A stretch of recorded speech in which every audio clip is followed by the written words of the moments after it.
Hey guys, sup, my name is Ryu for the Yu-Gi-Oh! Council. Welcome to the Next Meta. And the Next Meta is a weekly discussion that we are launching this week. And before we go into today's topic, just like coffee time, I'm just going to go over what this is. Every week, on Thursdays, every Thursday. No preset time. Every Thursday we'll go over pretty much anything that has to do with the meta. And even though that we won't really be seeing a YCS or anything like that, there's plenty to talk about over the next couple of weeks. And if you guys have anything you want me to talk about or feel that I should create a discussion pool for it in the comments, then leave it in the comments and I will get to it. That's pretty much what I always say. But finally, before we fully kick this off, we're going to be talking about Worlds and what we think will top. So while we're doing that, I want you to be part of the discussion by leaving that in the comments, and then I will chat back with you guys and we can create hopefully a giant discussion pool just like Coffee Time. Coffee Time's Monday discussion. Next Meta is Thursday discussion. Let's do this! Okay. I'm gonna instantly start with the rogue factor when it comes to Worlds. We've seen the rogue factor many times, and when I say that, oh, by the way, there's probably not gonna be any edits in this video, just letting you know, like, there's not gonna be any like preview or cards or anything like that. So it's more of a just listen and, you know, chit chat in the comments kind of thing. But I know pretty much there's always a rogue deck flying around in Worlds. Jarrell Winston, I'm sorry if I got your name wrong. When he went to Worlds representing America, he played Exodia. Out of all things you can play, he played Exodia.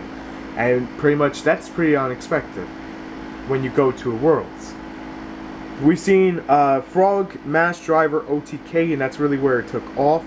And it was a side to, I believe, Monarchs or something along those lines. I don't fully remember. It was something along those lines. Like the guy sided in 3 Mass Drivers and burned everyone.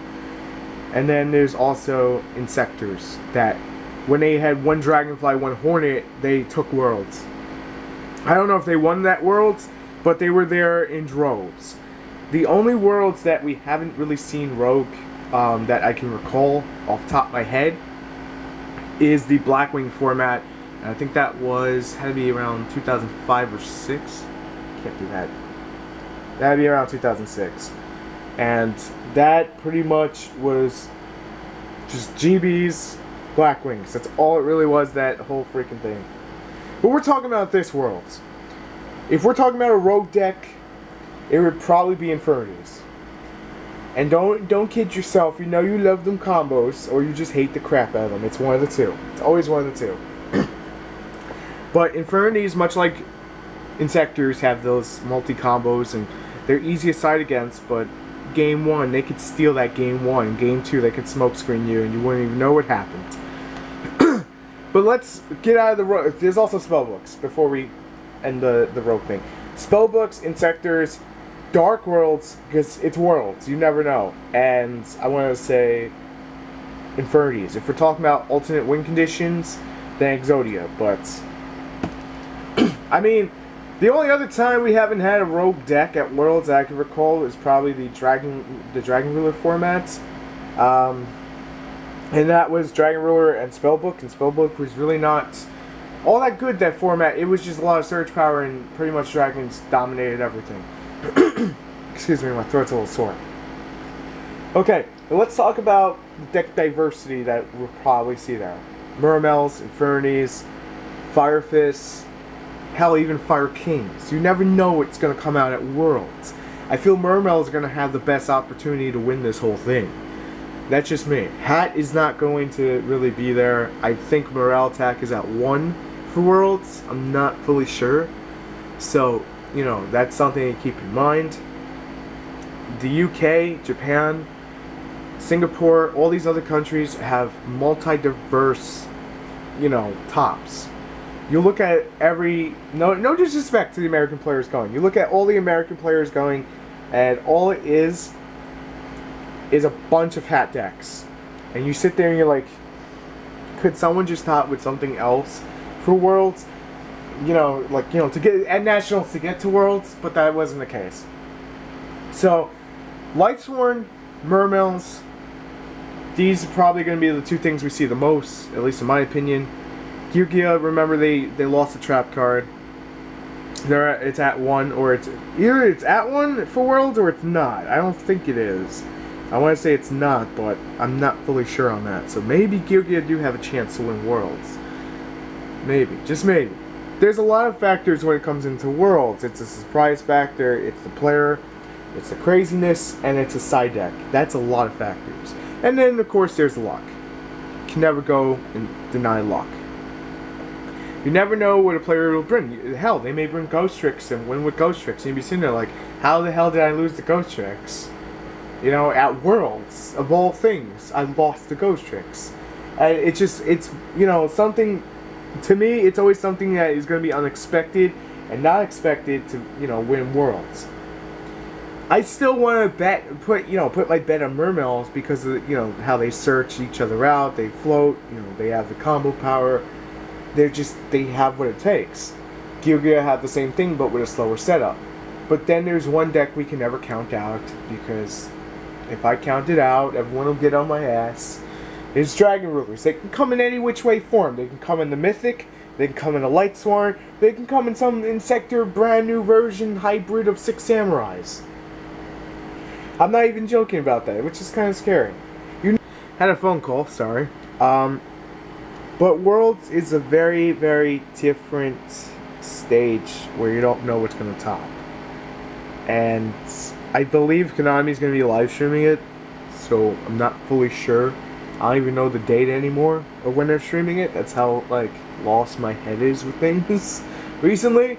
But in the comments, I want to know, obviously, you know, what you guys will think will win Worlds, what tech we may see, you know, little things like that. I'm excited for Worlds because it's a totally different platform of Yu-Gi-Oh! You know, it's something that only comes once a year. It's like a little kid on Christmas. You never know what to expect. I'm trying to think. Monarchs may also win. Out of nowhere. You never know because, well, Monarchs do have a good matchup across the board. Medulla Chase can win.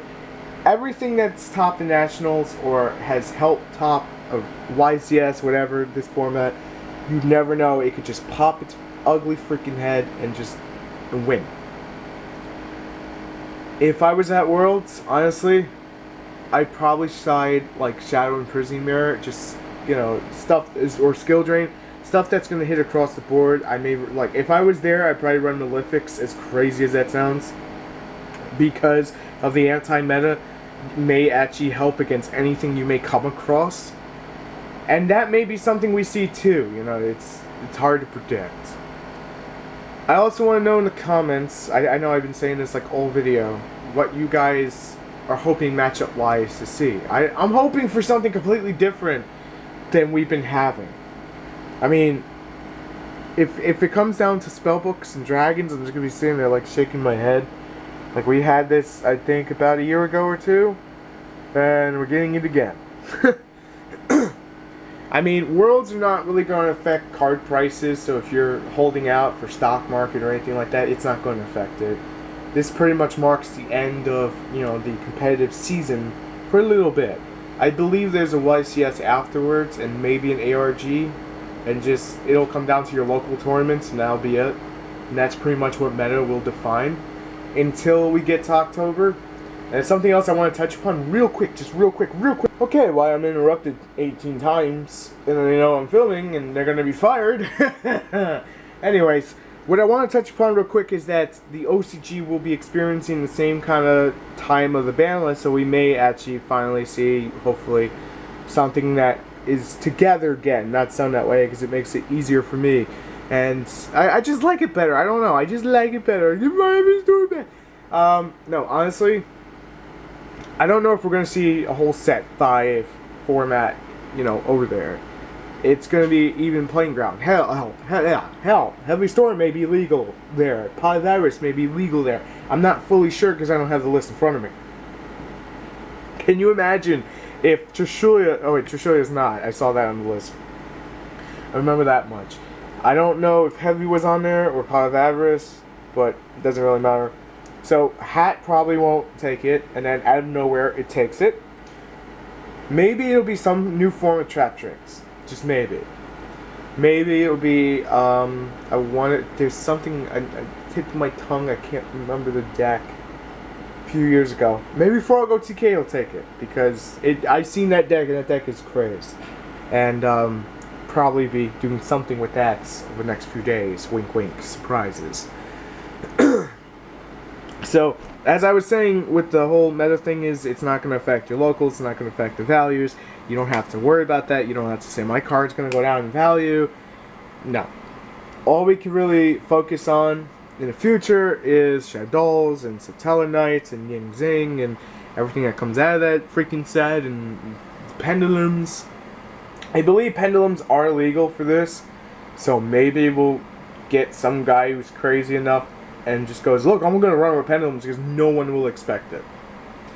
And can you imagine if pendulums would take worlds? The aftermath of the bullshit that would come from it. That was bullshit, man. This should have never happened. I mean, they're just too new.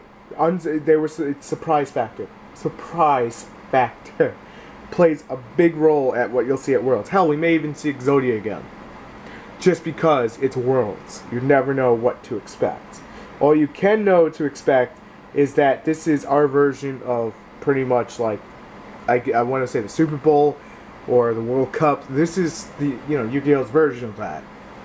And last year, I didn't talk about it because I was still getting in my comfort zone and I wasn't talking about meta, and I didn't want to talk about meta because I wasn't competitive no more. I didn't want to be a meta player no more. And then I just said, fuck it, and I got back into it. And now, honestly, I'm having fun mentioning it now.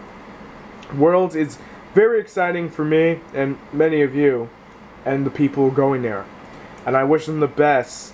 And I just also want to say that US has never won a Worlds. The US of A has never won a Worlds. And I'm not putting anyone down. There's just that much pressure to you. And there was a running joke that the Magic the Gathering player who was playing Hat at Nationals, props to you, dude. I think he's the one who won. I'm not fully sure. I have to see. But he came from Magic the Gathering, came to Yu-Gi-Oh, dominated with Hat. People were saying that he may be the guy to take us and win Worlds. And if you've ever experienced Magic the Gathering, you'll see where I'm getting to this point. It's a super duper hardcore high level game of, a lot of talent, a lot of skill, a lot of luck. And honestly, I wouldn't put all my money on one guy. I'm hoping America wins once, if not this year, next, because we do need that championship, guys. We do. We need to taste victory once. Just once for a trading card game. But I'm super excited for it. When the live stream happens, maybe I'll post up a video. I'll be like, guys, the live stream's happening now. You can watch it here. I don't get no money from it, but I don't care because I want you guys to be part of it so we can have a whole discussion on it. And I think that'd be something cool. And maybe we'll do a post Worlds and talk about it, which I think we will. This is pre-Worlds, and we'll talk about post Worlds. I think that'll work, right? Let me know what you guys thought about this in the comments below, because if you guys don't like it, it's not staying around. This is just like a test video, pretty much, to see how you guys enjoy the content. Finally, if you enjoyed the video, make sure to hit that like button and let me know that you enjoyed it. And finally, if you're new to the channel, make sure to subscribe for more, because I post every 4 hours. I'm a cuckoo head. Well, I post for like a 12-hour span, or 16-hour span. Think of it that way. Anyway, I'll see you on the next one. I'm ready for the Yu-Gi-Oh! Council. Thanks for watching. Peace.